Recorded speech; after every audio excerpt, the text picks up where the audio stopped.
महिला कार्यकर्ता से बात करवाऊंगा। अब क्या चक्का जाम की स्थिति है जिससे आम जनों को असुविधाओं का सामना करना पड़ रहा है। पहले आपका नाम बताइएगा। दीक्षा अग्रवाल नाम है। मेरा एक सवाल, इतने जोर जोर से रोड में क्यों चिल्ला रहे हैं, क्या कारण क्या है? ये बहुत ही दुख का विषय है पूरे छत्तीसगढ़ प्रांत के लिए। छत्तीसगढ़ आदिवासी बहुल्य क्षेत्र है।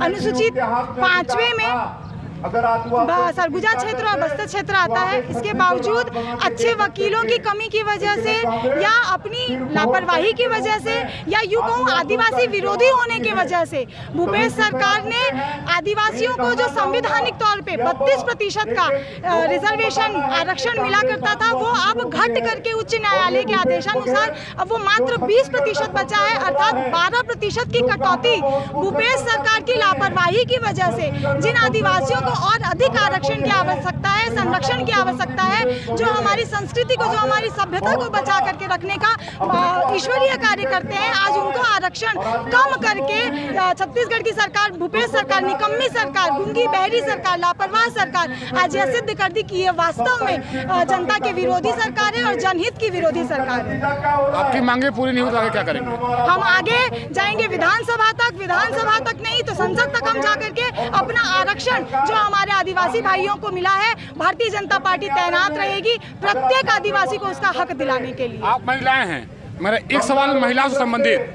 भूपेश सरकार ने घोषणा पत्र में महिलाओं को सुरक्षित करने की बात कही थी, जो कि आप छत्तीसगढ़ के हर जगह पे महिलाओं के साथ दुष्कर्म, रेप जैसे घटनाएं सामने आ रहे हैं। क्या करें, आप अपने आप को कितना सुरक्षित मानती हैं? देखिए क्या है कि सुरक्षा की दृष्टि से देखा जाए तो जिस प्रकार तिजोरी को खोल करके, ताला को खोल करके रखने का काम जो एक बिना किसी आदर्श के जो एक मालिक करता है, ठीक उसी प्रकार का काम भूपेश सरकार ने किया है। तिजोरी को खोलने का काम और चोरों को आमंत्रित करने का निष्क्रिय, घटिया, निम्न स्तरीय कार्य भूपेश सरकार ने किया है। सुरक्षा तो दूर तक नहीं है, असुरक्षित महसूस करने का काम हम सभी महिलाएं कर रही हैं प्रदेश भर में। प्रदेश की कोई भी एक सिंगल महिला, कन्या, बहन, बेटी कोई भी सुरक्षित महसूस नहीं करती। क्यों? क्योंकि इनके मंत्री खुद ये बात बोलते हैं, बलात्कार जैसे विषय को, सामूहिक बलात्कार जैसे विषयों को बोलते हैं अरे ये तो छोटा सा विषय है। तो इनकी घिनौनी, निम्न स्तरीय जो घटिया मानसिकता है वो ये सब बयानबाजी से हमको साफ नजर आता है और हम बिल्कुल भी यहाँ पे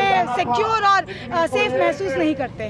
शराबबंदी अभी तक नहीं हुआ, इतने दिन हो गए भूपेश सरकार को। शराबबंदी के लिए चरणबद्ध तरीके से भारतीय जनता पार्टी रोड तक की आंदोलन कर रही है, कार्रवाई कर रही है, पर कोई एक सिंगल कदम भूपेश सरकार के द्वारा नहीं लिया गया है। उल्टा घर घर कोरोना के समय में, कोरोना काल में जब वैक्सीन के वितरण की आवश्यकता थी, तब ये घर घर ऑनलाइन शराब जैसी बिक्री काम का जैसा गंदा काम किए हैं। तो हम इससे और अपेक्षा करेंगे भी क्या? कहते हैं हम शराबबंदी करेंगे, शराबबंदी तो दूर की बात है, घर घर ऑनलाइन शराब पहुंचाने का गंदा काम किए हैं। एक लास्ट सवाल मेरा आपसे, आप यहाँ धूप में बैठी हैं, हंसदेव कट रहा है वहाँ पे, उसका प्रभाव यहाँ किस प्रकार पड़ रहा है? एक मिनट मेरी बात सुन लीजिए पहले। हंसदेव कर रहा है, ठीक है, बाबा कहते गोली मैं खाऊंगा।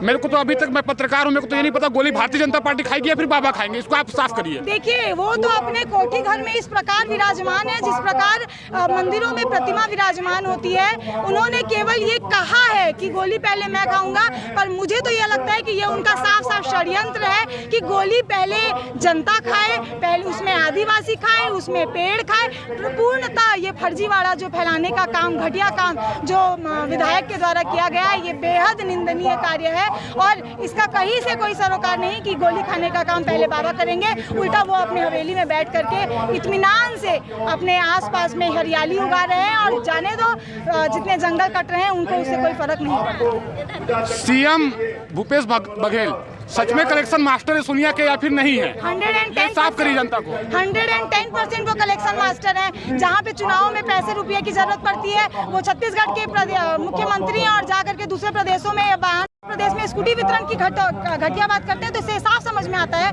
कि अगर सोनिया गांधी, राहुल गांधी का कोई ATM कार्ड है, कहीं शराब बिक्री की वजह से तो भूपेश बघेल कलेक्शन मास्टर तो नहीं बन गया, शराब से इनका घर द्वार धंधा चल रहा है। मास्टर के लिए बहुत बड़ा इनका आय का स्रोत शराब का निश्चित रूप से, और कहीं ना कहीं शराब के साथ साथ हर एक जगह में, चाहे वो भूमाफियाओं का हो, चाहे वो करप्शन मास्टर्स का हो, कहीं से भी देखा जाए तो हर तरफ से कलेक्शन का काम भूपेश सरकार कर रही है। नमस्कार, मैं आकाश। आज के लिए बस इतना ही। आप देख रहे हैं समय छत्तीसगढ़ न्यूज़।